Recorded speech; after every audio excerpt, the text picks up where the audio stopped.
우리가 지난 시간에 이제 전자기파의 백큐մ, 진공요동, 백큐մ 플럭추에이션, 그리고 제로 포인트 에너지. 결국은 우리가 이제 전자기파 파동이 있을 때 그 전자기파를 에너지를 가장 낮춘다 하더라도 그 에너지가 0, 수학적으로 0이 될 수 있는데 그 물리적으로 0이 되지 않아서 전자기파의 에너지가 여전히 있고 그 여전히 있는 전자기파들이 이제 요동을 친다라는 거예요. 그게 전자기파의 에너지가 가장 낮은 에너지 상태까지 갔을 때를 그냥 우리가 by definition 진공이라고 부르자. 이유는 광자가 하나도 없다라는 의미에서 진공. 그러니까 혹은 전자기파의 에너지 상태가 바닥 상태에 있다라는 의미에서 진공이라고 부르고, 그 진공이라고 불렀지만 진공일 때 에너지는 0은 아니죠. 0보다 백큐m의 에너지가 0이 아니다라는 거고요. 그렇게 했을 때 대부분의 경우에는 이제 백큐m에 대한 에너지가 0이 아니지만 우리가 관측하거나 측정하게 되는 것들은 대부분의 에너지 차로 되는 거라서 이제 백큐m에 대한 에너지가 0이 아니고 다른 모드에 대해서 다 이 0점 에너지, 제로 포인트 에너지를 다 합치면 모드의 수가 무한대이기 때문에 0점 에너지가 무한대라는 거죠. 그래서 무한대부터 시작을 해야 된다라는 거고, 익사이트를 하게 된다면 무한대 플러스 something, 조금 익사이트된 거, 뭐 이런 식이 되니까 무한대 더하기 유한한 값이 무슨 뜻이냐, 뭐 이런 걸 생각할 수도 있다라는 거죠. 근데 그렇지만 실제로 대부분의 측정은 상태들 간의 변화를 보는 거고 에너지 차를 보는 거라서 이 시작이 무한대인 거 자체는 측정에서 나타나지 않는 그런 값들이에요. 그렇지만 꼭 그렇기만 한 건 아니고 이제 발레가 있는데 그 0점 에너지, 그러니까 제로 포인트 플럭추에이션이 실제로 물리적 영향을 주는 그런 현상, 그걸 이제 카시미아 이펙트라고 부르는데, 이제 두 개의 메탈 플레이트를 이제 근접한 곳에다 두면 외부에서는 아무런 그 영향을 주지 않은 사이에 이 백큐m 플럭추에이션 때문에 서로 어트랙티브 포스가 이제 작용하게 된다라는 거죠. 요동이 있고, 또 다른 말로는 전기장의 요동이 있고, 그 전기장이 없는 게 아니라 그로 인해서 이 메탈 플레이트, 금속 방막 판에는 대전이 되겠죠. 플러스와 마이너스 형태로 대전이 될 거예요. 그러면 다이폴 모멘트가 생기고, 그 다이폴 모멘트가 왼쪽에 있는 쪽에다 플레이트에도 마찬가지 다이폴 모멘트를 만들어 주겠죠. 그건 인듀스 다이폴 모멘트가 될 거고, 그 다이폴 어트랙티브 포스가 된다. 이거는 이제 우리가 더멀 플럭추에이션에 의한 반데르발스 포스에 대한 걸 설명하는 거하고 유사하게 이제 그 카시미아 이펙트를 설명할 수 있어요. 자, 그걸 이제 지난 시간에 얘기했고, 오늘부터는 원자하고 빛의 상호작용에 대해서 얘기하도록 합시다.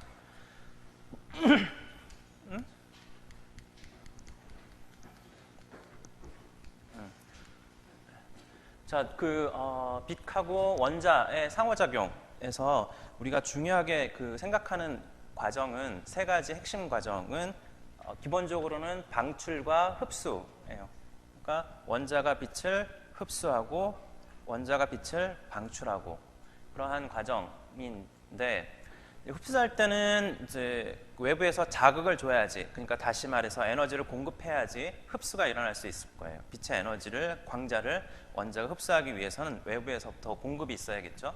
그래서 외부에서 어떤 종류의 전자기파 자극이 있어야지 비로소 흡수를 할 수 있고, 방출을 할 때는 마찬가지로 외부에서 자극이 있어야지 방출을 할 수 있어요. 근데 거기서 에너지 공급을 하는 게 아니라 에너지를 뽑아내는 자극을 하는 거겠죠. 계속 뽑아내려고 하는 자극을 할 거예요. 그게 이제 유도 방출인 경우인데, 그 유도 방출은 광자로 인해서 가 있어서 그 광자가 유도를 해서 방출이 되면, 그러니까 그 원자가 익사이트 스테이트에 있는데, 그러니까 에너지를 갖고 있는데, 여러 광자에 해당하는 에너지를 갖고 있는데 바깥에 있는 광자가 이 원자를 자극을 해요. 그러면 그 바깥에 있는 익사이트된 스테이트에서 얘가 떨어지면서 광자를 방출해내는 거예요. 그걸 이제 유도 방출이라고 부르는 거고, 자발 방출은 왜 바깥에 광자가 없어요. 광자가 없고 진공인데, 진공이라 하더라도 여기에는 여전히 전기장이 있다 그랬잖아요. 전기장이 있으니 백큐음에 의한 전기장이 있어서 그 전기장으로 인한 자극이 여전히 또 들어가는 거예요. 근데 이때에 대한 자극은 사방팔방 어디서 자극이 들어올지 모르죠. 왜냐하면 백큐음이 모든 모드들이 전부 다 그라운드 스테이트에 있는데 모든 것들이 전부 다 그런 요동을 할 수 있으니까. 그죠? 무슨 말인지 알죠?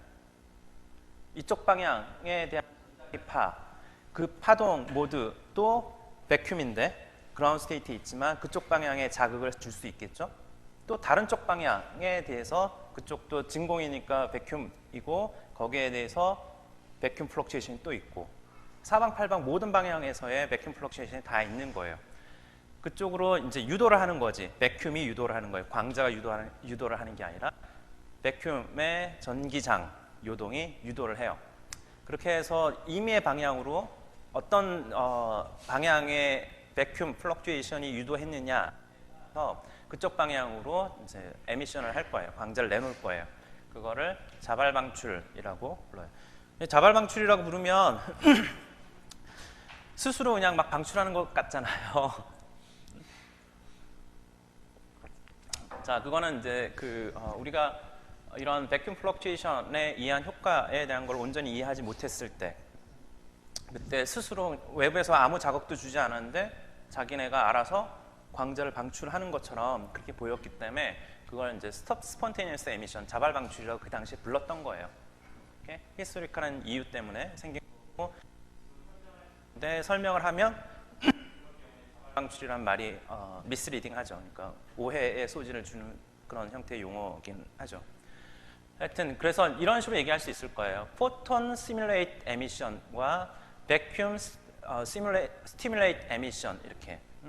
그러니까 포톤 스티뮬레이트 에미션 혹은 백큐음 스티뮬레이트 에미션 이렇게 얘기를 할 수 있을 거다. 하여튼 이 세 가지 과정에 대한 한 것을 빅에 대한 연구 혹은 공부에서 중요한 단계는 이 세 가지예요. 특히 이제 아까 얘기한 것처럼 스폰테니어스 에미션에 해당하는 것은 고전적으로는 없는 과정이에요.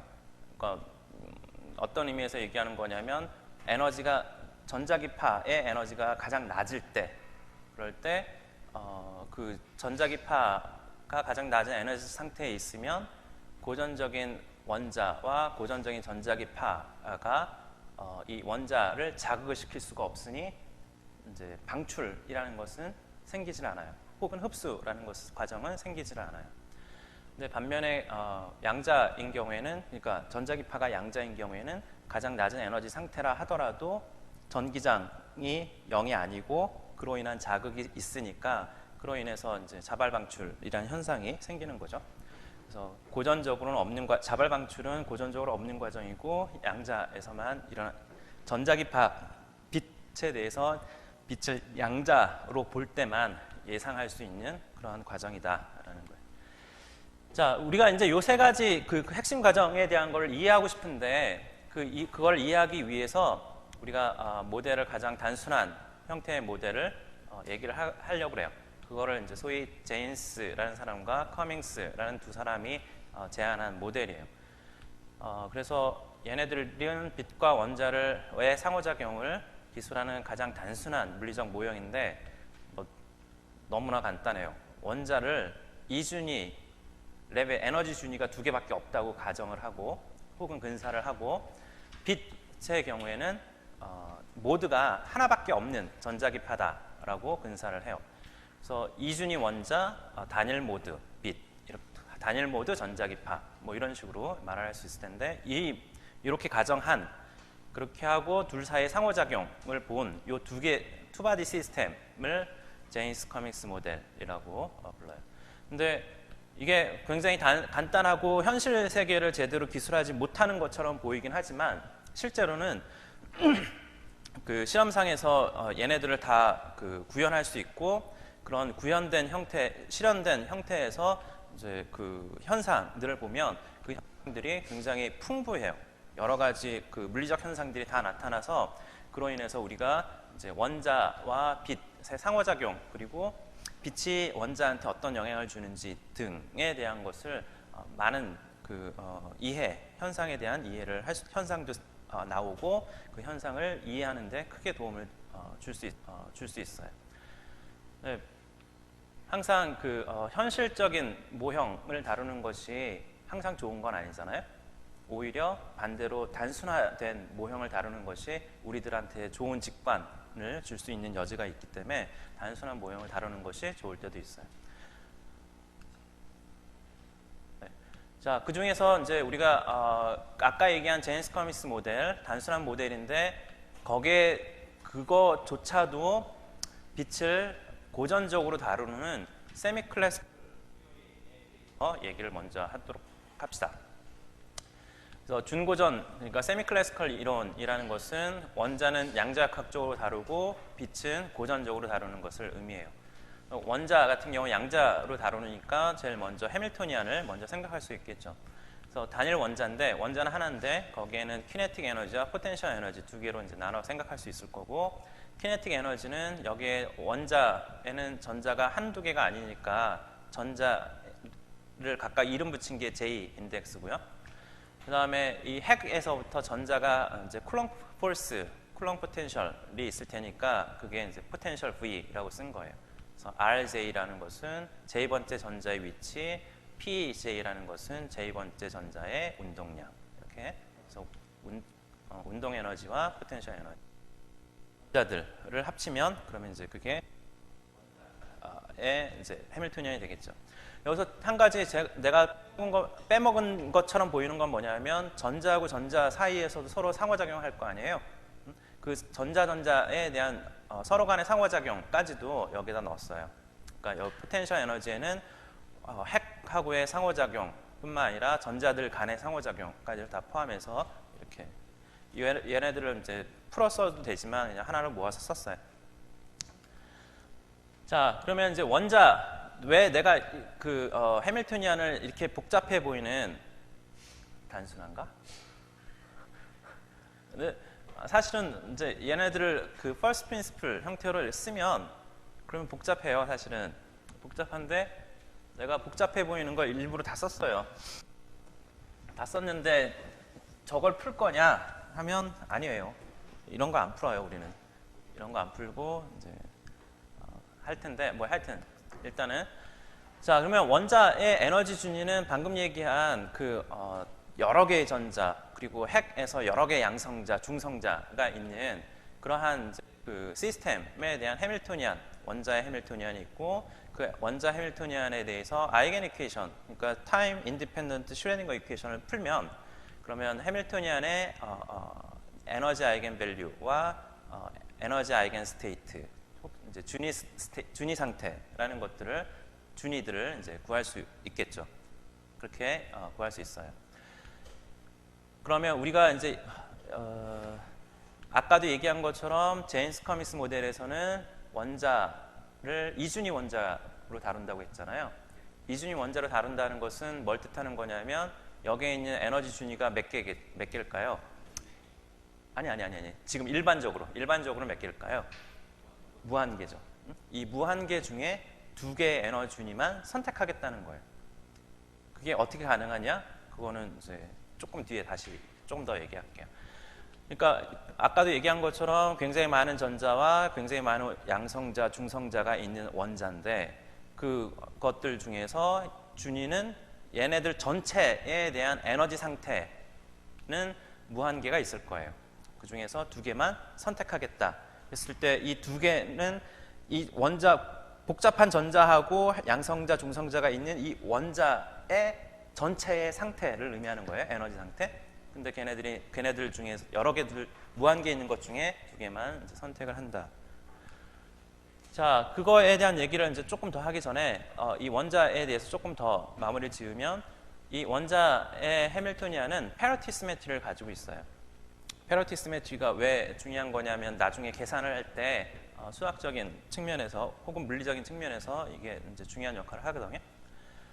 더 정확하게 얘기하면 PT 시메트리가 다 있는데 이제 그 타임 그 시메트리에 대한 것은 이제 우리 논하지 않고 패러티에 대한 것만 논의할 거예요.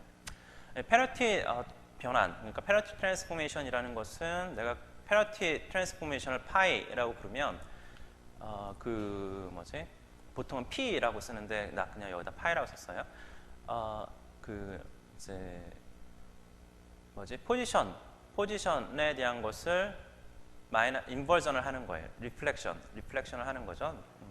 3차원에 대해서 얘기하면 인버전을 하는 거고, 하여튼 이제 인버전을 하는 거예요. 포지션 벡터를 인버전을 하고, 모멘텀 벡터도 인버전을 하고, 이게 이제 두 개를 동시에 다 하는 그거를 이제 패러티 트랜스포메이션이라고 불러요. 그러면 그러니까 결국 인버전을 하는 거죠. 모멘텀, 그러니까 위치에 대해서도 인버전을 하고 모멘텀에 대해서도 인버전을 하고 그렇게 하는 것을 이제 패러티 트랜스포메이션이라고 부르는데 이 해밀토니안은 이 패러티 트랜스포메이션에 대해서 불변이에요. 무슨 말이냐면 패러티 트랜스포메이션을 한다라는 것은 해밀토니안의 패러티 오퍼레이션을 양 끝에 그 가해줬을 때 그럴 때 변환된 해밀토니안과 같다라는 것을 이제 그게 이제 그 시메트리에 대한 조건이죠. 패러티 트랜스포메이션 전후로 같은 값을 갖는다, 같다, 변화가 없다라는 것을 인베리언트하다. 해밀토니안은 패러티 변환에 대해서 인베리언트하다라고 말을 하는 거고, 그러한 인베리언스를 시메트리라고 얘기를 하는 거죠. 자, 그러면 얘네들이 그 패러티 트랜스포메이션에 대해서 인베리언트 하냐라는 것을 증명하는 게 필요하겠죠. 자, 그래서 이 원자에 대한 해밀토니안은 운동 에너지 EM분의 P제곱 형태로 쭉 있을 거 아니에요? 각 전자별로. 그 다음에 포텐셜 에너지는 어떻게 있을까요? 원자 핵으로부터의 각 전자의 위치, 그러니까 거리 분의 1 형태의 포텐셜 에너지가 있을 거고, 그 다음에 전자하고 전자 사이의 거리에 따른 전자 간의 이제 청력이 또 있겠죠. 그래서 R1, 아니 RJ-R 절대값 분의 1에 해당하는 포텐셜 에너지가 이제 리펄시브 포텐셜. 자, 그러면 걔네들에 대해서 모멘텀 P를 이제 마이너스를 붙이면 인버전을 하면 그러면 그대로죠. 제곱꼴이니까. 그래서 모멘텀을 이제 인버전 한 거에 대해서 관여되는 곳은 키네틱 에너지 파트만인데 지금 현재 키네틱 에너지 파트의 변화는 하나도 없어요. 그 다음에 위치에 대한 변화는 키네틱 에너지와 상관없이 포텐셜 에너지 파트인데 포텐셜 에너지에서 마이너스를 해도 거리 분의 1 형태잖아요. 항상 모두 다 거리 분의 1 형태니까 거리는 크기를 의미하는 거잖아요. 포지션 벡터의 크기. 그래서 마찬가지로 이제 포텐셜 에너지 변화도 생기지 않아요. 그러니까 이 해밀토니안은 이제 패러티 트랜스포메이션에 대해서 인베리언트하다라는 것을 금방 알 수 있을 거예요. 자, 그리고 이 수학적인 형태를 다시 쓰면 파이 h의 파이 대거가 h, 그러니까 불변인 조건을 그냥 쓰면 이렇게 되는데 이 파이 대거를 오른쪽으로 옮기면 그러면 파이 h는 h 파이 이렇게 해서 파이하고 h가 커밋한다라는 조건, 둘이 커밋한다라는 형태로 바뀌었을 수 있어요. 그러니까 불변에 대한 조건은 이렇게 커밋 릴레이션을 써도 되고 아니면 그 있는 그대로의 표현식으로 써도 되고 둘은 동일한 거겠죠. 네. 근데 저희 그 차이가 이제 뒤에 있는 스테이트에 작용을 하는데 그 대거가 왜 뒤에 있는 건지 자기가 앞에 있어요.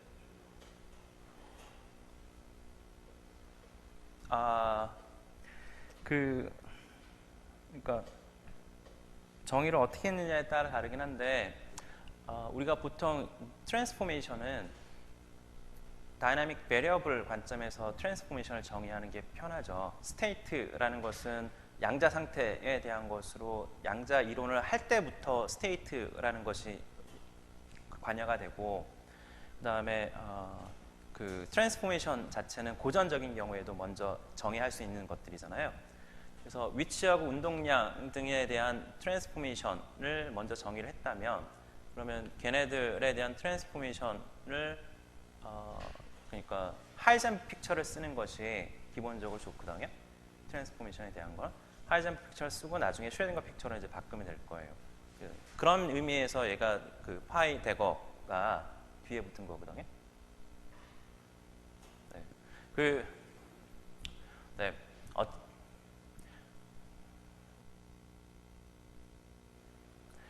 그건 정의하기 나름이라서 선택의 문제라서 선택을 알아서 하세요. 그리고 여기서 파이 오퍼레이션은 파이 대거를 하면 자기 자신이잖아요. 그러니까 파이 제곱했을 때 아이덴티티가 되잖아요. 두 번 하면 r이 마이너스로 갔다가 다시 원래대로 돌아오니까 두 번 하면 자기 자신이 되거든요. 그러니까 파이 제곱이 1이니까 파이는 파이 대거하고 파이는 같은 거예요. 내가 여기다 파이 대거라는 거 굳이 쓴 이유는 일로 옮길 거라서 그냥 써놓은 것 뿐이고, 파이 대거는 파이하고 같아요. 또 다른 질문 있어요? 없어요?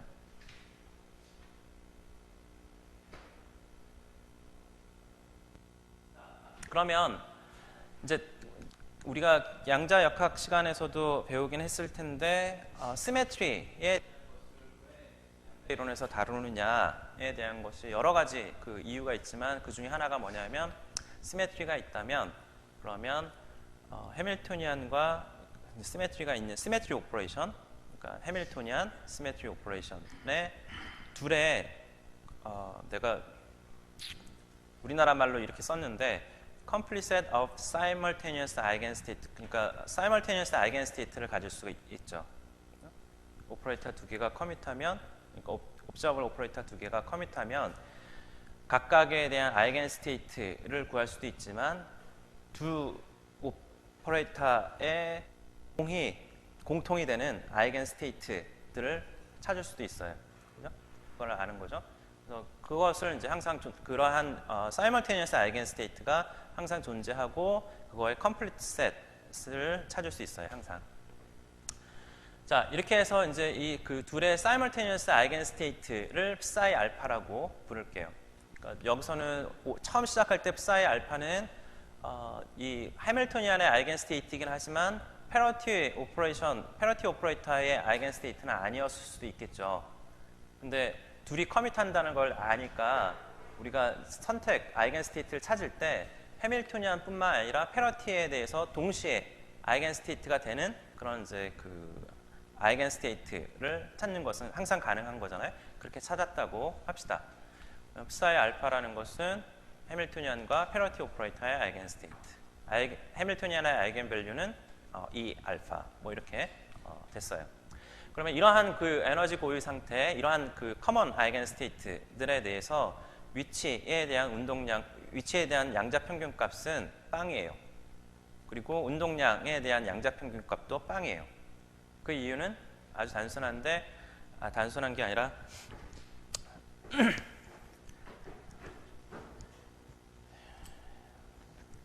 이게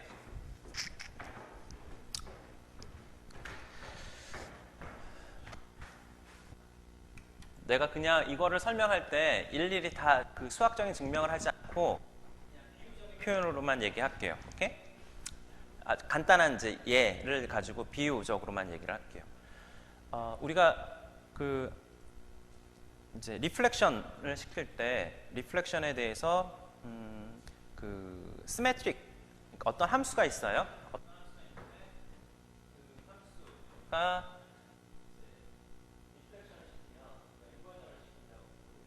그 함수가 함수가 있다고 해요.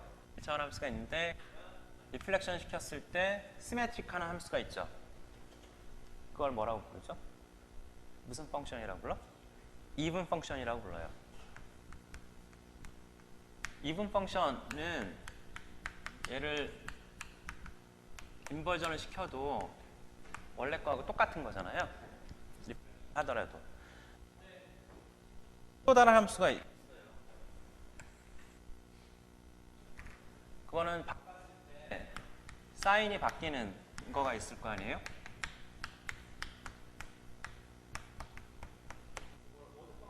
이라고 부르죠. 그래서 에너지에 대한 이 에너지가 어떤 트랜스포메이션에 대해서 시메트릭하다 하더라도 걔네들의 이제 스테이트들은 꼭 시메트릭하지 않아도 되죠. 그죠? 해밀토니안이 시메트릭하다고 웨이브 펑션도 시메트릭하냐? 그러면 그렇지 않다 이거예요.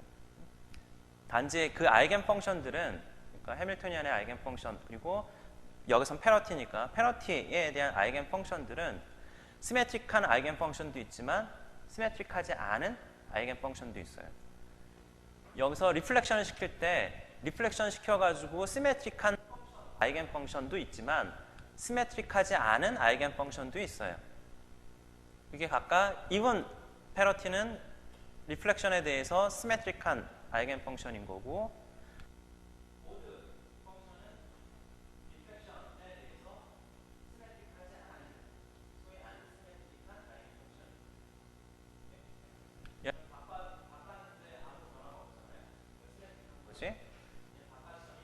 가 생겼잖아요.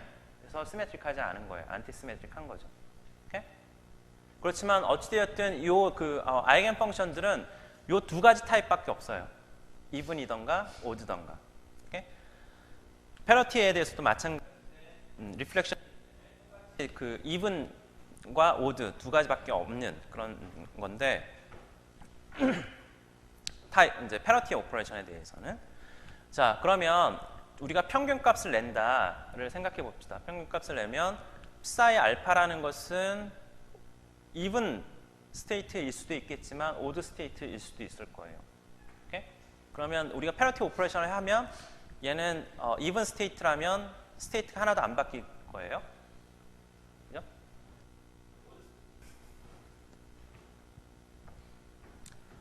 네. 자.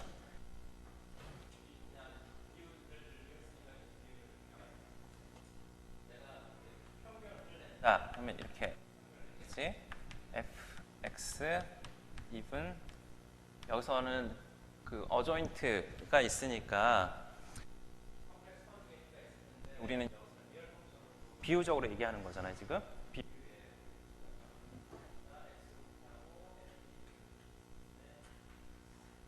이렇게 평균을 이게 양자하는 거잖아요, x에 대한 평균, 양자 평균. 여기서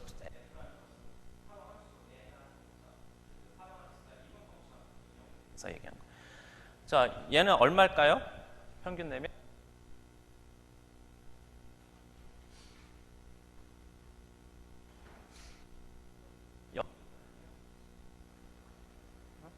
그러네요.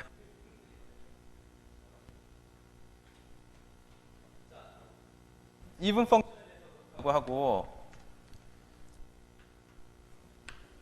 오드는 오드에 대해서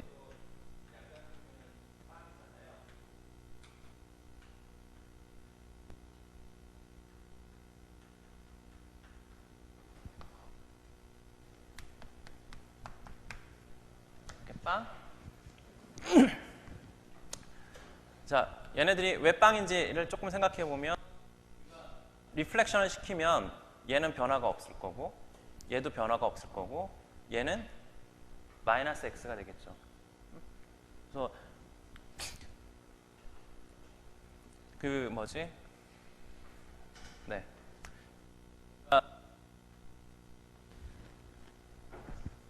하여튼 자, 그래서 얘는 마이너스 x가 될 거고 그로 인해서 마이너스 무한대에서 플러스 무한대까지 평균을 낸다라는 것은 이제 플러스인 것 말고 마이너스인 것까지 같이 합쳐져서 그 플러스와 마이너스를 합치면 빵일 거 아니에요. 그래서 빵이 될 거예요.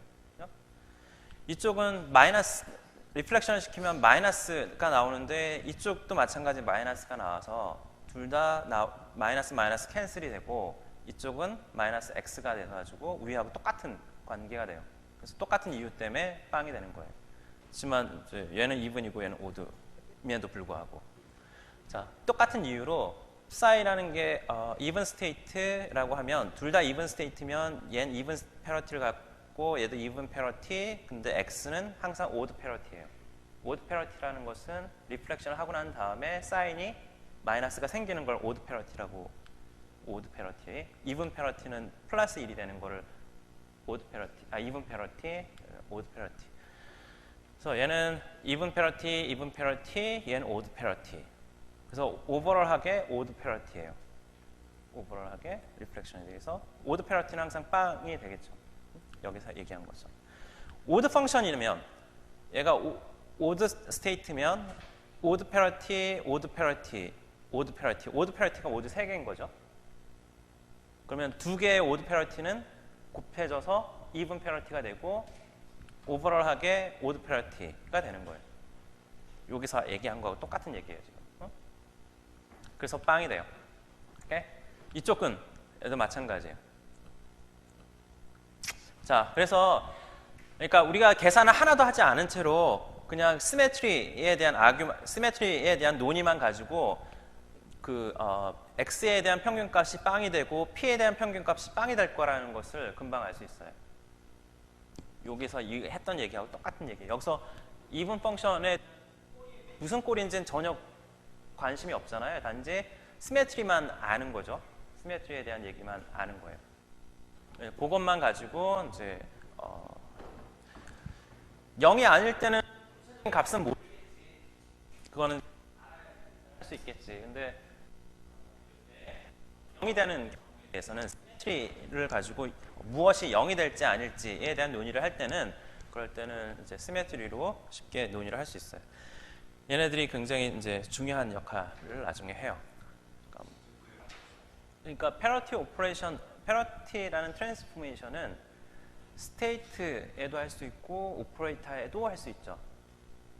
다 할 수 있어요. 그러니까 그건 마치 뭐하고 똑같냐면 여기 있는 여기서는 다 펑션들로만 얘기한 건데 여기서는 펑션들로만 보이잖아요. 여기서는 f라는 even 펑션이고 얘는 x라는 펑션이고. 근데 사실은 얘는 우리 입장에서는 옵저버블이잖아요. 옵저버블 오퍼레이터일 거거든요. 그래서 이제 어떤 트랜스포메이션을 우리가 하이젠 픽처하고 슈레딩거 픽처를 다 얘기할 수 있잖아요. 뭐 그 픽처에 따라서 트랜스포메이션이 스테이트가 무엇으로 바뀔 건지에 대한 트랜스포메이션을 생각할 수도 있지만 오퍼레이터가 어떻게 바뀔 건지에 대한 얘기도 할 수 있는 거예요.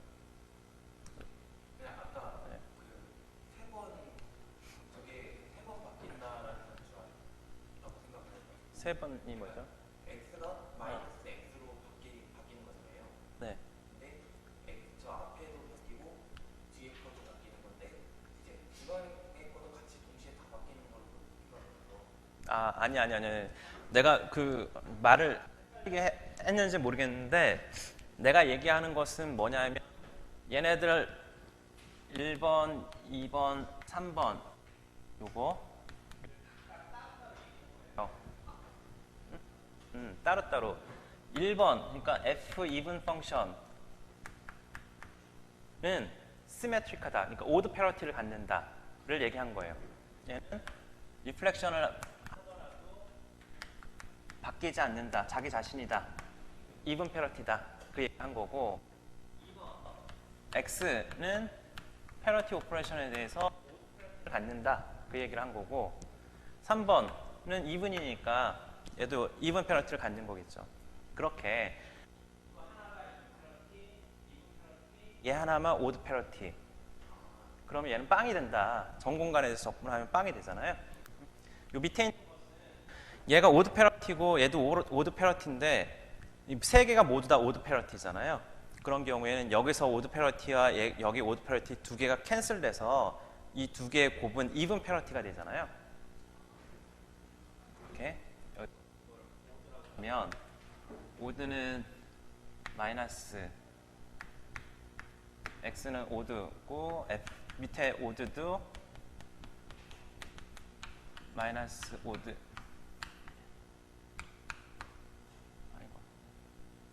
이렇게 되잖아요. 근데 오드 펑션과 오드 펑션을 곱하면 even 펑션이 되잖아요. 그 얘기를 한 거예요. 그래서 얘 오드 펑션이고 곱은 이븐 펑션이 되니까 이제 x에 대한 오드 패러티만 남아서 오버럴하게 오드 패러티가 된다. 위에도 오버럴하게 오드 패러티, 밑에도 오버럴하게 오드 패러티. 그래서 전 공간에 접근하면 빵이 되는 이유에 대한 걸 얘기한 거예요. 같은 이유 때문에 똑같은 이유 때문에 여기서도 얘네들이 다 빵빵빵이 된다라는 얘기를 한 거예요. 질문 더 이상 다른 질문 없어요? 네. 자, 이제 고전 빛 이제 준고전 이론에 대한 얘기를 아직까지 계속 하고 있는 건데 원자 파트 중에서 이준위 말고 그냥 모든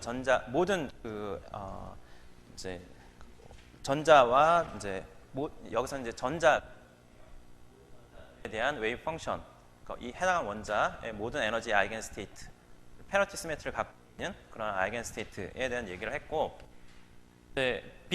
고전 빛과의 상호작용에 대한 걸 고려하기 위해서 전자기파, 우리는 지금 전자기파가 디글 프리덤이 모두 벡터 포텐셜로 코딩이 돼 있죠. 스칼라 포텐셜은 고려할 필요가 없는 거잖아요. 벡터 포텐셜만 이제 고려하면 돼요.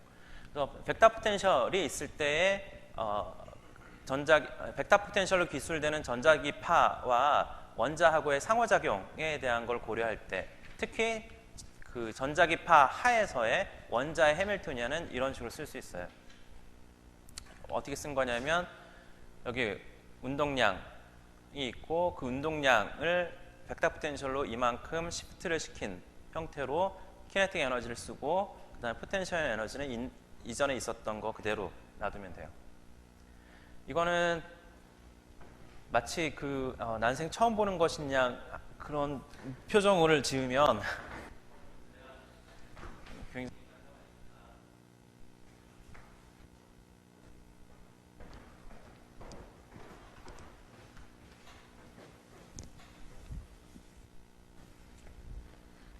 여기 전자가 이렇게 하나 있고, 이 전자 하에서 이제 전기장이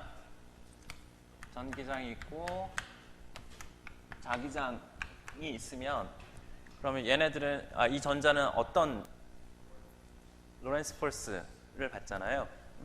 그 로렌스 폴스가 뭐죠? 어떻게 되지?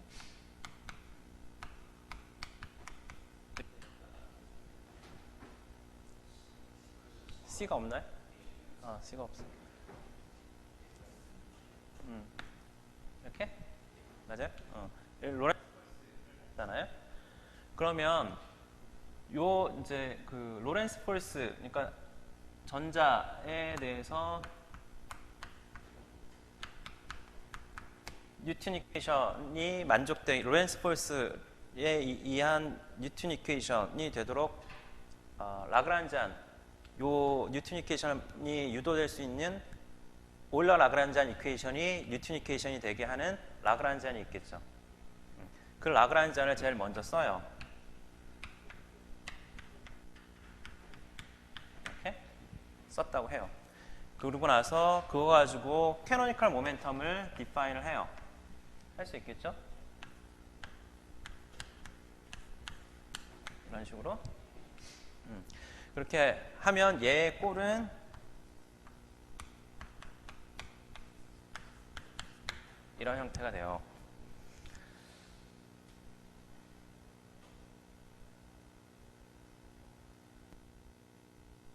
그 다음에 이거 가지고 해밀토니안을 구해요.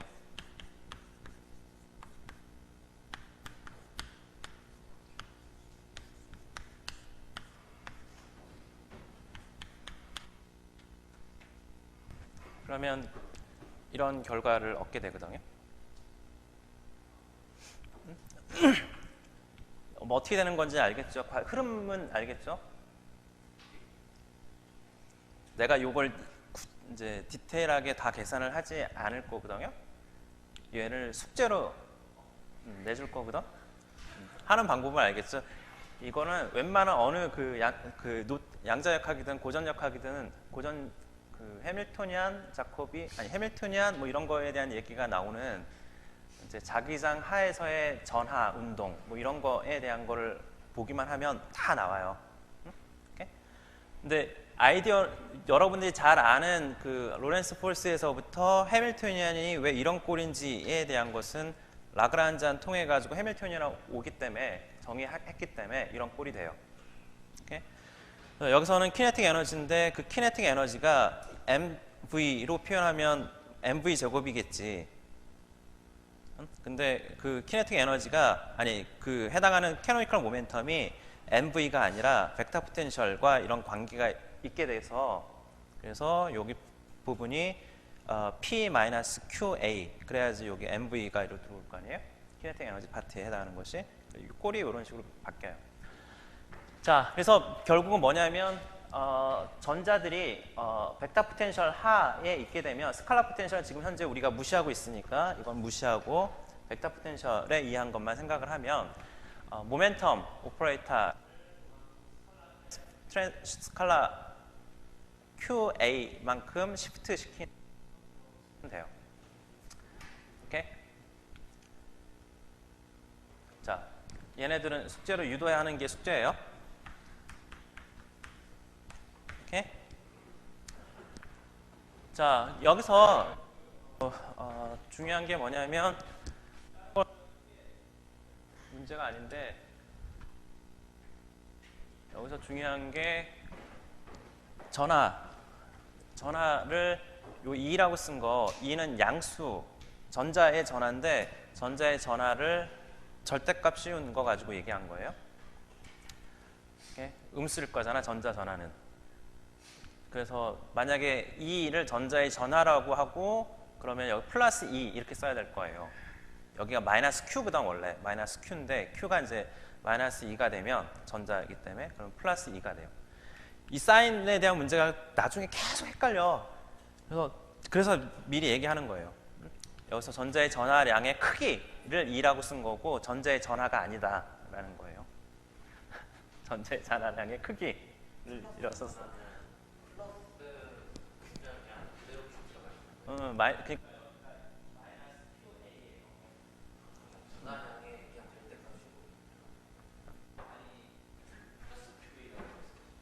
아니요, 마이너스 QA라니까 여기서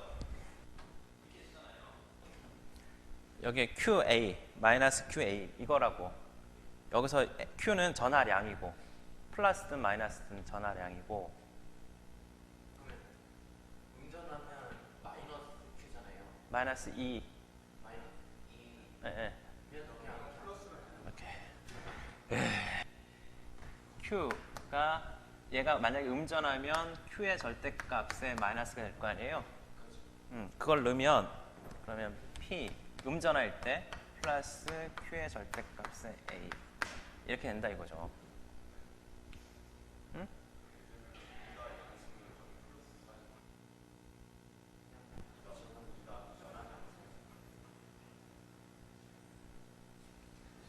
그런가?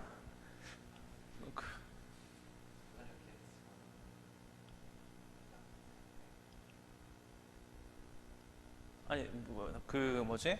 왜 헷갈리지? 아 그런가? 자신이 없다. 확인해요. 요 부호 문제를 확인해봐요. 알았죠? 나 자신이 없어. 내 기억력을 믿을 수 없어서 여러분들이 요걸 확인해봐요. 오케이? 자. 그러면 이제 여기에 그 벡터 포텐셜이 그러니까 전자기파에 기인한 벡터 포텐셜이요. 그러니까 전자기파가 전자한테 이제 영향을 줄 텐데 그 영향을 주게 되는 벡터 포텐셜 이렇게 표현이 돼요. 근데 이 벡터 포텐셜 전자기파는 중요한 게 뭐냐면 전자기파는 고전적이에요. 전자기파가 고전적이라는 얘기는 얘네들이 오퍼레이터 형태로 표현되어질 이유가 하나도 없어요. 그래서 예를 들어 양자인 경우에 전자기파가 양자빛, 그러니까 양자 전자기파인 경우에 벡터 포텐셜은 이렇게 쓰여져요. 그러니까 벡터 포텐셜은 오퍼레이터로 써야 되고 그 다음에 그 오퍼레이터는 크기, 앰플리튜드가 오퍼레이터예요. 위치, 시간 전부 다 스칼라고 스칼라 혹은 스칼라 벡터.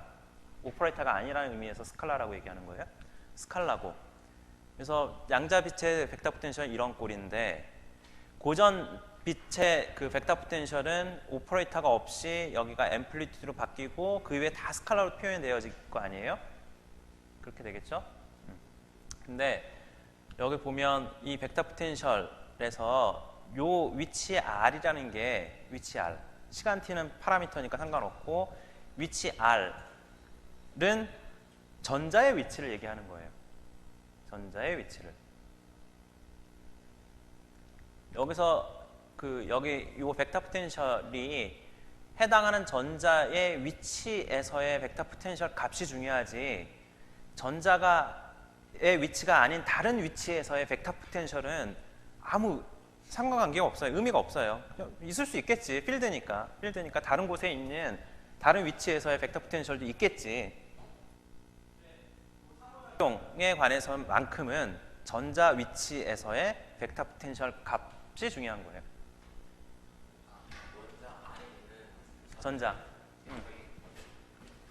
전자의 해당 위치에서의 벡터 포텐셜이 중요한 거예요. 값이 해당 위치에서의 벡터 포텐셜 값이 중요하지 다른 곳은 뭐 있겠지. 벡터 포텐셜 값이 있을 거예요. 근데 그거는 전자하고 상호작용하고는 아무 상관없잖아요. 다른 위치는 해당 위치에서의 벡터 포텐셜 값이 전자하고 상호작용에 영향을 주는 거예요. 그래서 벡터 포텐셜의 위치가 전자의 위치 연산자로 바뀌어야 돼요. 이게 굉장히 헷갈릴 수 있는 거예요.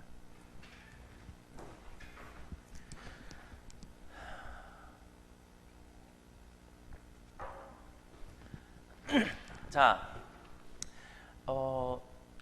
이제 여러분들이 이제 헷갈리게 되는 이유 중에 하나가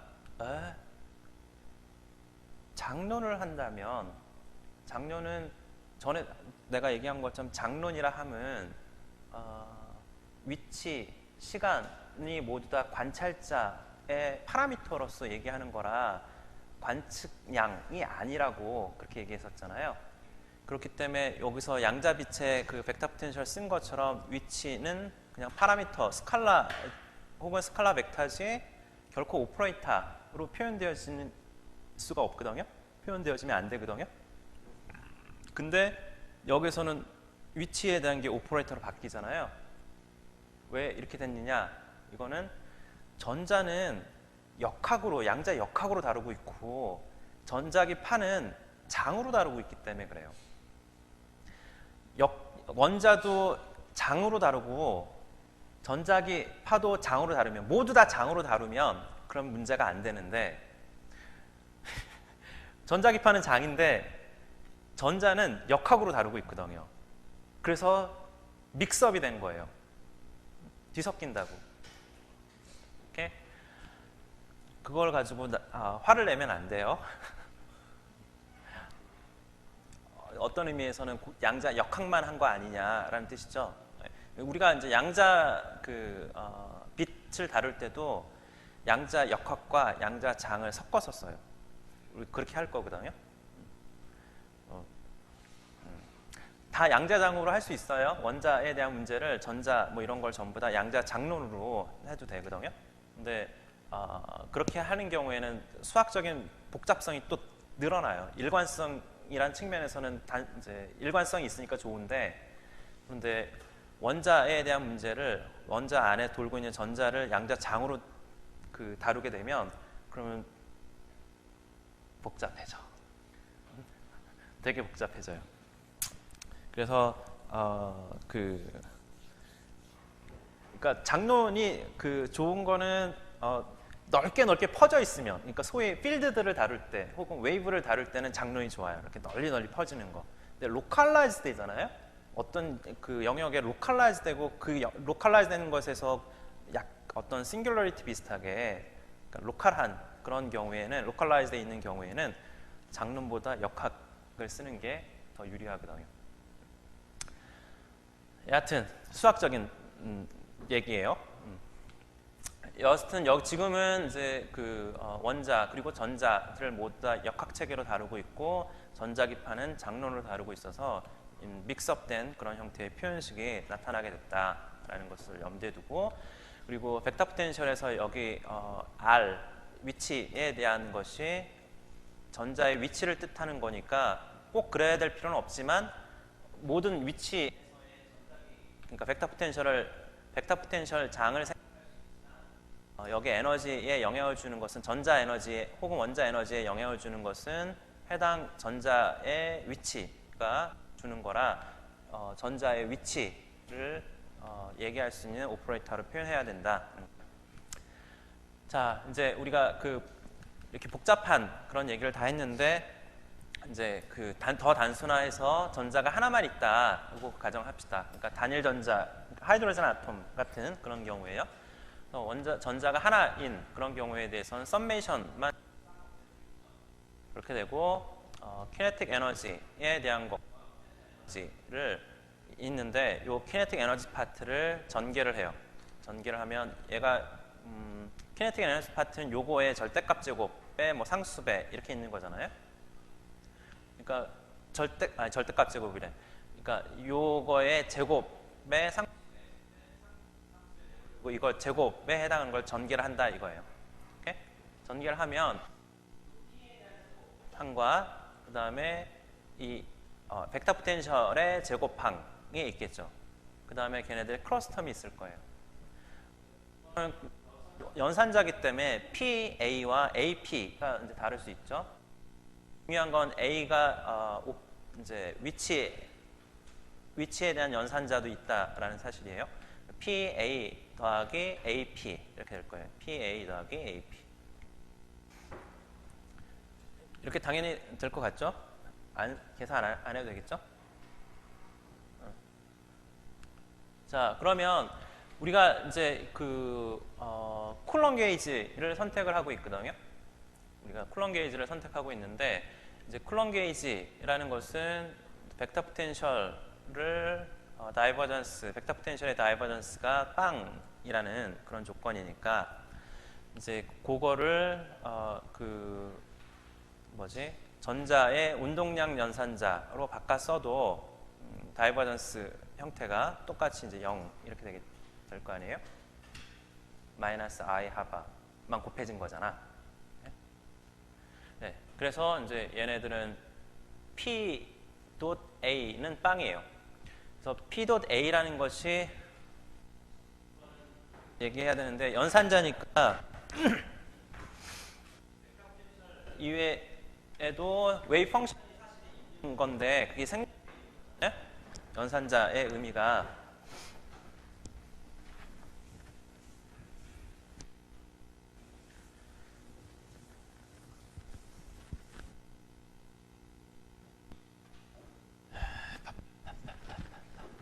자, 여기서 P 벡터 포텐셜 A 내가 여기서 X 성분만 얘기합시다. 모멘텀 중에 X 성분. 그리고 그러면 이제 얘가 X 성분. 이렇게 될 텐데 여기에 사실은 웨이브 펑션 퀀텀 스테이트 psi가 혹은 파동함수 X 리프레젠테이션을 쓴 경우에 X 리프레젠테이션을 쓰면 이제 이렇게 파동함수가 이제 쓰여질 거예요. 그죠? 그럼 연산자 P라는 것은 요거 전체에 작용하는 거거든요. 연산자는 A라는 A의 P라는 연산자는 A에 액트하는 게 아니고 웨이브 펑션에다 A를 곱한 거에다가 액트하는 거예요. 원래. 그러니까 얘는 P가 이제 미분 연산자니까 금방 PX AX psi 더하기 AX PX psi 이렇게 쓰여진다는 걸 알죠? 오케이? 자, 그래서 내가 psi에 대한 걸 다 생략해서 그냥 하면 PAX가 마치 PXAX 더하기 AX PX 이런 식으로 바꿔서 표현할게요. 괜찮아요? 만약에 굳이 얘기하자면 이런 표현은 수학적으로 틀린 거예요. 수학적으로 틀린 표현식이에요. 여기에다가 다 원래 psi가 다 있었는데 그거를 그 숨겨놓고 쓴 표현식이니까 원래 수학적으로 틀린 표현식이에요. 오케이? 그래서 엄밀하게 얘기하면 지금 여기에 수학적으로 옳은 표현식은 요거다라는 거예요. 됐죠? 자, 그런데 그 중에 이제 쿨럼 게이지를 선택하면 P.A가 빵이니까 얘가 빵으로 쓸 수 있는 거잖아요. P.A는 빵이잖아요. 쿨럼 게이지가 아유, 이거 답답하다. 아니, 그 질문을 해요. 질문해요. 내가 원래는 그 강의를 노트를 판서를 하면 그러면 그냥 금방 알 텐데 판서를 안 하고 슬라이드로 했기 때문에 더 시간이 오래 걸려. 너무나 웃기게도. 아무것도 아닌 거예요, 사실은. 이거는 알죠, 그죠? 여기다 마이너스 I 하바 이렇게 곱하면 그럼 얘가 모멘텀 오퍼레이터가 되는 거잖아요. P.A 이거는 된다 이거잖아요. 그러니까 다이버전스가 빵이니까 얘는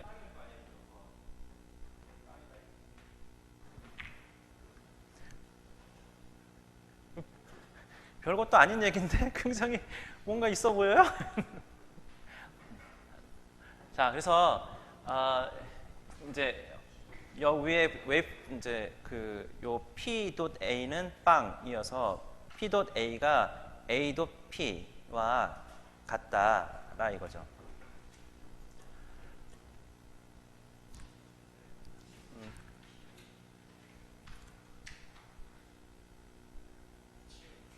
네.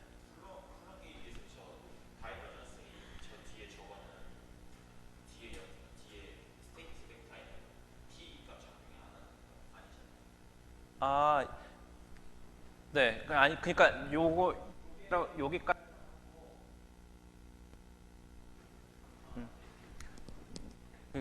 맞아요. 그러니까 지금 얘기한 게 맞는데 지금 저기 쓴 P.A는 이렇게 된 거고 파동함수는 여기에 그냥 곱하기로만 가는 거고 미분 연산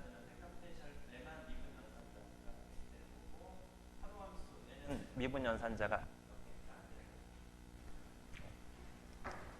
그래서 내가 여기다 가로를 이렇게 쳐놓고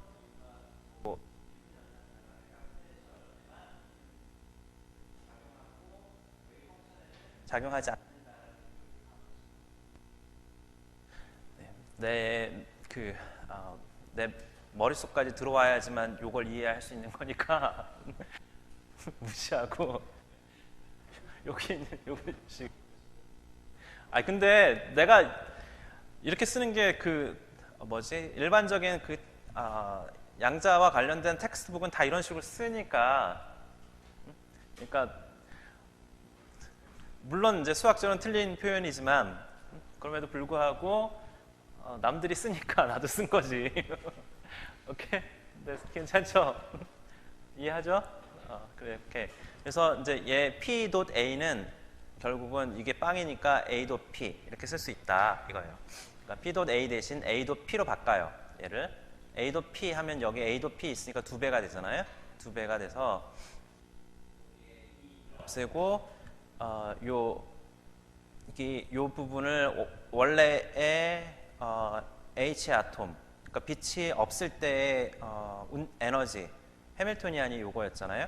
그거를 H 아톰이라고 쓰고 요 나머지를 H 프라임이라고 쓰면 요 H 프라임은 방금 얘기한 것처럼 여기에 쿨럼 게이지 때문에 얘가 AP의 2배가 되고 앞에 2분의 1에서 서로 상쇄돼서 n분의 2의 A.P 이렇게 되고 끝에 있는 거는 그냥 그대로 썼어요. 네.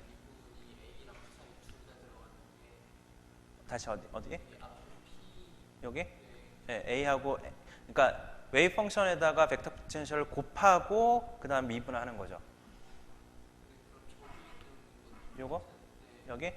네, 여기서 요 P는 벡터 포텐셜을 웨이브 펑션에다 곱한 다음에 미분을 해야 되는 거고 이거는 웨이브 펑션을 미분한 다음에 벡터 포텐셜을 곱하는 거고.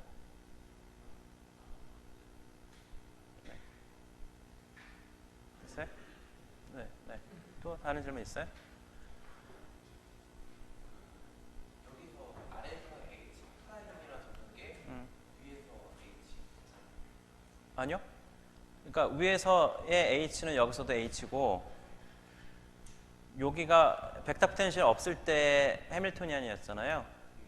그러니까 원래 H 아톰이라고 썼던 거 그거고 여기는 벡터 포텐셜이 있음으로 해서 추가된 항이잖아요. 이 추가 항을 H 프라임이라고 한 거예요. 그러니까 고전 빛하고 빛과 상호작용하지 않을 때 해밀토니안에 빛과 상호작용을 하면 추가 항이 생긴다는 거죠. 상호작용 텀일 거 아니에요. 원자하고 빛의 상호작용하는 그 항, 그 에너지 항을 H 프라임이라고 쓴 거라고.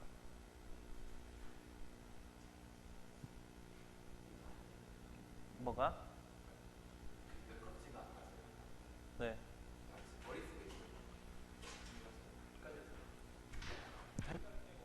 모르겠는데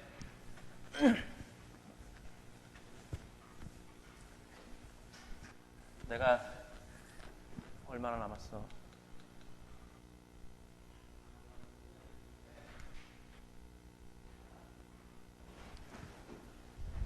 우리가 H 아톰이라고 쓴 게 키네틱 에너지 더하기 포텐셜 에너지 이거였어요.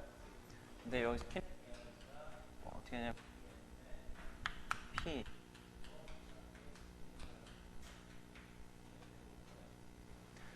그다음에 우리가 H는 뭐냐면 그 고전빛하고의 상호작용을 한 거라서 이 n분의 1의 P-2A 벡터 제곱 더하기 포텐셜 R 거예요.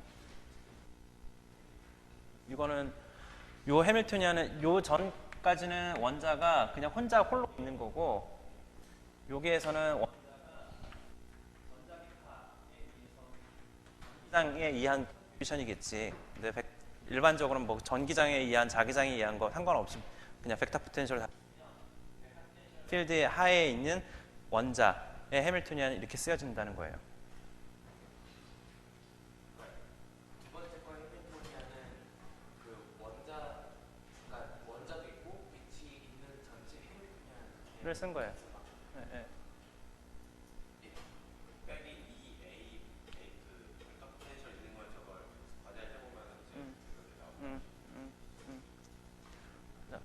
이제 얘를 전개를 하면 결국은 전개를 쭉 한 거예요. 전개를 쭉 하니까 원자만 있을 때의 해밀토니안에다가 추가항이 더 생기는 거죠.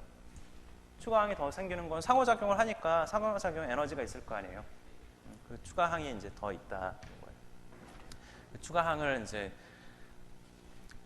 이렇게 쓴 경우에는 오리지널 원자의 에너지 혹은 해밀토니안과 이제 추가항이 뭔지가 명확하게 보이지 않으니 그것 때문에 얘를 전개를 한 거고 전개해서 덧셈 형태로 바꿔 쓴 거예요.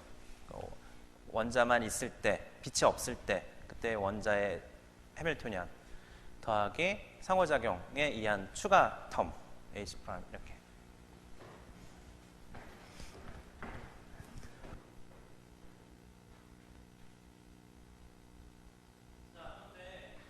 뭐 이렇게 해도 돼요. 해도 되는데 근데 여기에 있는 요항 말고 요항은 여기에는 전자에 대한 운동량 항이 있는데 여기에는 그런 항이 없잖아요. 여기선 그 필드 에너지에 대한 것만 있어요. 상호작용 항이 없고. 그래서 얘네들은 두 번째 항은 전자기파의 에너지를 다시 정의할 때 새로 디파인 할 때 그럴 때 사용하면 되는 거고 여기서 에너지는 전자기파에 대한 에너지는 고려 안 했잖아요. 전자기파는 또 전자기파 에너지가 있겠지. 알겠죠? 네네. 네, 이거는 이제 전자기파는 외부에서 필드가 가해졌을 때 이제 그 전자 혹은 원자가 뭐 어떻게 운동의 모션이 어떻게 달라지는지 그거 보고 이제 전 에너지는 추가적으로 또 있어요. 그거에 대한 거는 해밀토니안의 그 구체적으로 쓸 필요가 고전 빛인 경우에는 할 필요가 없어서 빼놓은 상황인 거거든요. 하여튼 그 전자기파 에너지에 그 컨트리뷰션 하도록 하면 되고, 에너지는 스칼라만큼 더하고 빼고 하는 것은 하나도 영향을 주지 않으니까, 그래서 얘를 이제 전자기파 에너지 파트로 주고 나머지 파트를 이제 상호작용 텀으로 그렇게 고려하게로 정의를 했어요. 오케이? 자, 그러면 이제 그 슈레딩거 픽처에서 원자의 양자 상태는 요 밑에 있는 슈레딩거 이퀘이션을 이제 만족을 할 거예요.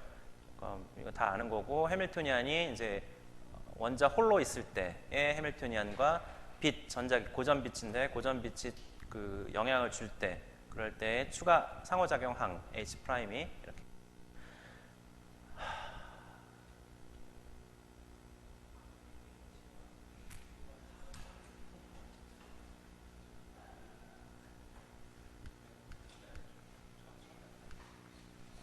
못해.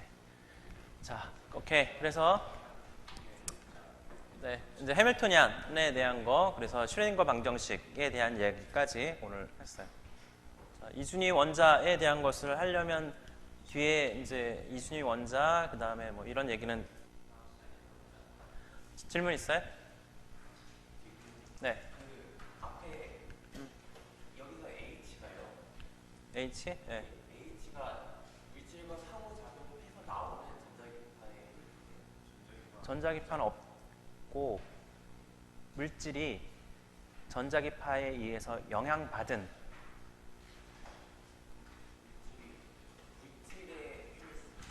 물질의 해밀토니안. 그러니까 엄밀하게 얘기하면 물질과 전자기파의 상호작용항까지 포함되어 있는 거죠.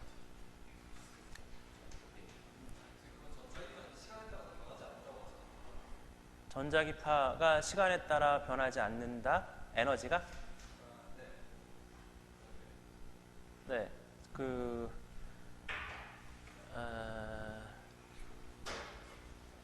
일단 전자기파는 시간에 따라 앰플리튜드는 바뀌는 거잖아요. 당연한 건데, 근데 에너지 평균값을 생각해서 그 에너지 평균값이 바뀌지 않느냐, 이게 질문인가요? 그렇죠. 네. 그러니까 그걸 무시했다기보다 그걸 고려할 필요가 없는 거죠. 고려가 오케이. 그러니까 나를 봐요. 나를 보는데 누구지? 김태현? 김태현이 나한테 영향을 주는 거예요.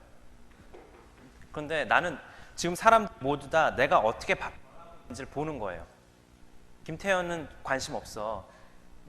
근데 김태현이 나한테 영향을 주고서 막 쥐고 흔들어 봐요. 그럼 내가 막 이렇게 이리저리 흔들릴 거 아니에요? 그러면 김태현의 에너지가 바뀌어요, 안 바뀌어요? 변화가 있겠죠.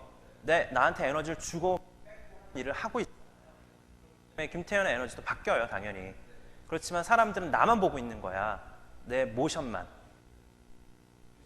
그거에 대한 얘기.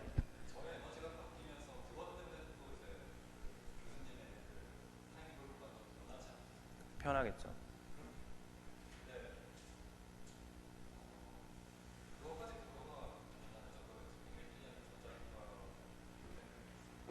네. 그것까지 오케이. 이게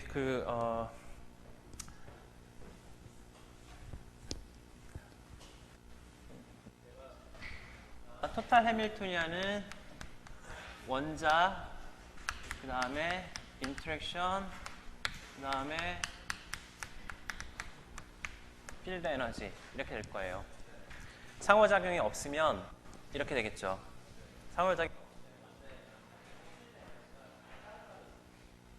상호작용이 있으면 그러면 추가적으로 생길 거예요. 얘네가 뭐 원자 에너지를 빼서 필드에다 주든 필드에서 빼서 원자에다 주든 그런 역할들을 할 거 아니에요. 그래서 근데 내가 그 중에 요 필드에 하는 에너지를 쓰고 있는 거야, 계속. 요거 해당하는 거를. 한다면 필드에 대한 에너지를 계속 넣어요. 근데 전기장 제곱하고 자기장 제곱을 시간 평균 냈잖아요. 예요. 벡터 포텐셜로 쓰면 얘는 그냥 단순히 벡터 포텐셜 절대값 제곱에 얘 그냥 비례하는 항이겠지. 그래서 여기서 요것도 있긴 이제 H 요 그 인터랙션 텀에 해당하는 것은 요게 있는 거거든요. 인터랙션에 해당하는 항이 있었던 거예요. 걔를 그냥 쭉 끌고 오면 요 밑에 썼을 때 H 프라임 썼잖아요. H 프라임이 안에 해당하는 거고 필드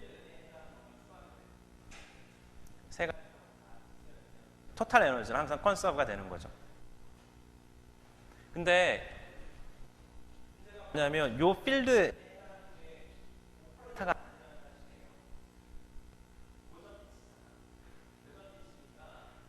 필드에 표현되어지지 않고 스칼라로 표현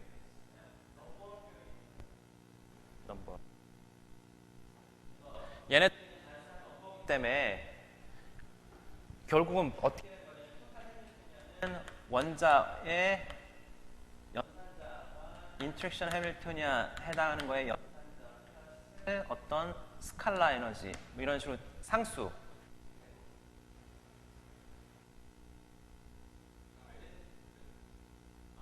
네 뭐 이렇게 써도 되겠죠. 이렇게 된 거예요.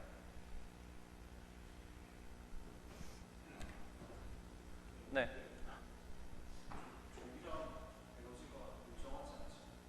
일정하지 않다고 여지껏 얘기한 거잖아요. 어? 에너지를 주고 뺏고 하는 일을 하잖아요, 전자기파가.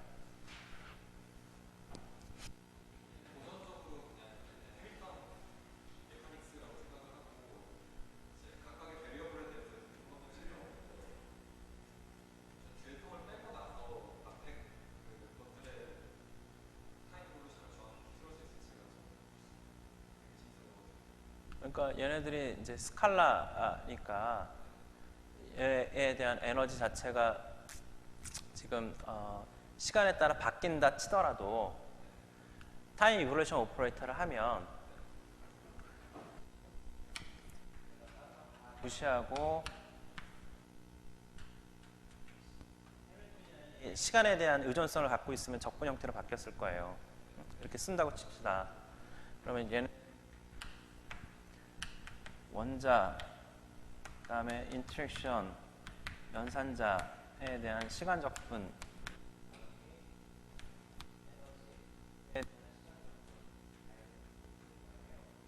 그럼 얘는 글로벌 페이스만 변화를 주잖아요. 그래서 양자 상태를 변화시키는 거에는 하나도 영향을 주질 않아요. 네. 그래서 무시하는 거라고, 무시한다고.